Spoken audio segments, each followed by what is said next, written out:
Hi, my name is Lisa and welcome to How Tuesdays at Lori's Country Cottage.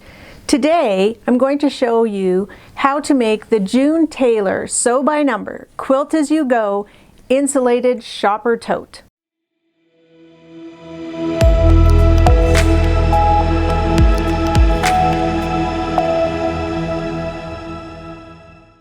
Alright, let's get started.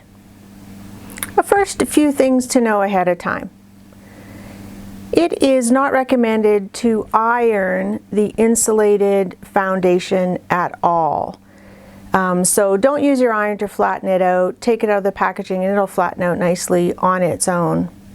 Use some Best Press or Acorn fabric solution on your fabric ahead of time to give it a little more structure, and that'll help your seams lay nice and flat as you finger press while you're building the insulated tote.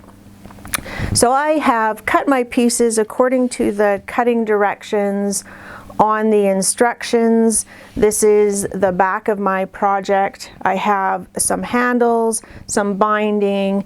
Then I actually took the diagram from the pattern, laid out my fabric, kind of decided what order I wanted it. I cut it according to the cutting instructions, and then I've numbered my strips so that as I begin sewing, I don't have to stop and think. I just look at which number I need and I can grab that strip and continue on. So I've taken my foundation, and as the instructions suggest, I've cut it out about an inch around the whole perimeter of the project. My next step is to use my 505 spray and attach the wrong side of the foundation to the wrong side of my backing. I'm going to go ahead and do that, and then we'll get started sewing. Alright, I've used my 505 spray and adhered the back, or what will be the lining of the bag, to the back of the printed foundation.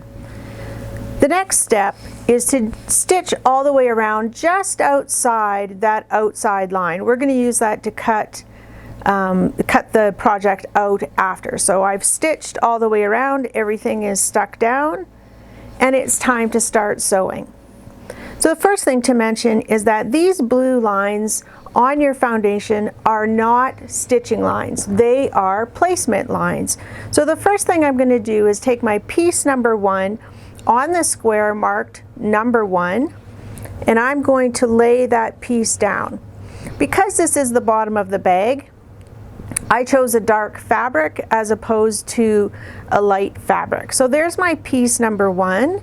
Then I take piece number 2, put it right sides together on that placement line, and if you like, you can pin to hold those two together. Now I'm going to take this to my machine and stitch with a 1/4 inch seam allowance along the edge of those two fabrics. Then I'll press it open, and there are my piece 1 and 2. Next up is piece 3, and I'll do the same thing. Lay it right sides together along the placement line, stitch with a 1/4 inch, and flip. When I'm done that, piece number 4 will go on, then 5, 6, until my center squares are all done. In between each step, I'm simply going to finger press. Remember, don't use your iron, use your finger press. Go ahead and pin your piece down if that helps you to keep it steady and nice and flat. I'm going to go ahead and do my center strip, and then I'll come back and show you how to work on the sides. Alright, my center strip is sewn, and now it's time to move on to piece number 10. Before I do, a few words about thread and stitching. I've chosen a thread that coordinates with the lining of my bag because your stitching will show up on the back of your project or inside your bag, the lining. So I've chosen something that matches my lining. When I stitch my pieces together on the front, I don't back stitch at the beginning or the end because I will be stitching over all of those stitches again, and it prevents lots of thread from being on the back. Alright, piece number 10 is the long strip beside my center square. Here's my piece number 10. I'm going to lay it right sides together along the placement line of my center, and piece number 11 is on this side. I've decided to coordinate my bag so it'll be the same left and right. So I can actually pin both of those on, and then I'll stitch again with a 1/4 inch seam allowance from that placement line, flip and press, and then continue on with 12, 13, 14, and 15. I'm going to go back and sew. All right, I've got all my strips on and I love how it looks. You'll see there are loose ends all the way around. I did a quick basting stitch on these outside pieces just to hold them down, as well as right on these edges here just to hold it down. Our next step is to flip it over and cut it out on that original outline stitching line that we did. I'm going to go ahead and cut my project out. When I come back, we'll do straps and attach them to the bag. Okay, now it's time to make some straps.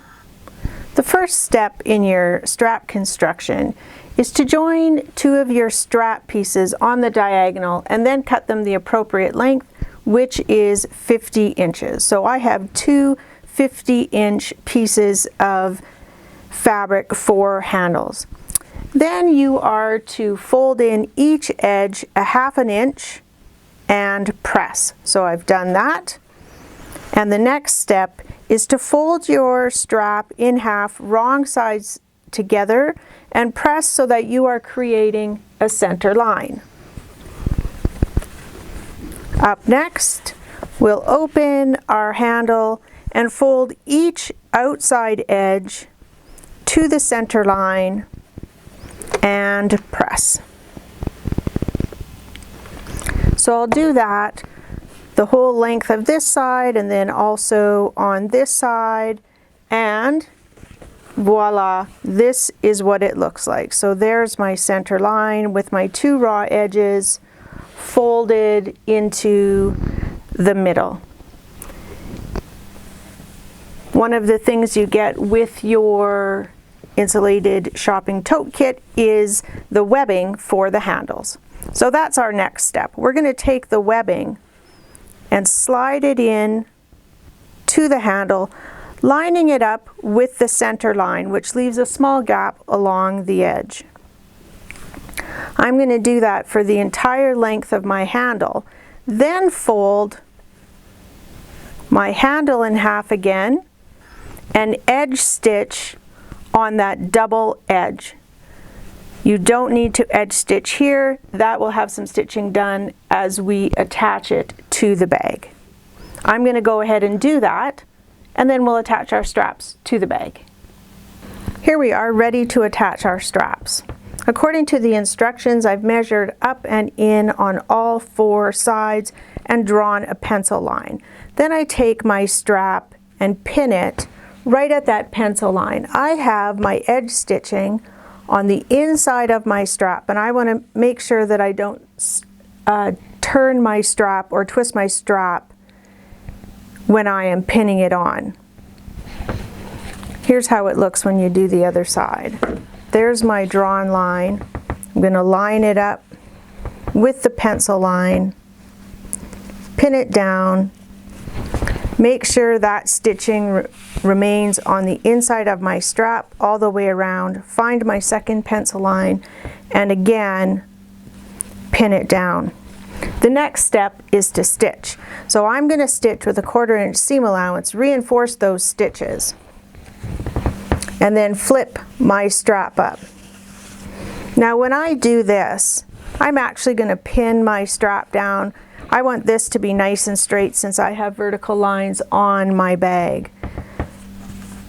So once I have this pinned nice and straight, I'm going to stitch a box on the bottom where it's joining my bag, and I'm going to stitch on both edges until I reach 3 inches from the top of my bag. We'll finish stitching that down when we put the binding on.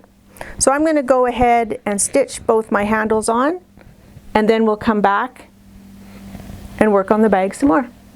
Okay, now it's time to get our bag together. I've stitched my handles on, folded my bag right sides together, and stitched a 1/2 inch seam allowance on both side seams. You can at this time choose to do a zigzag seam or use your pinking shears or simply stitch it down together. I'm not going to do that. It's a shopping tote and we do have some edge stitching here, so I don't think it's going to fray too bad. So let's make some corners.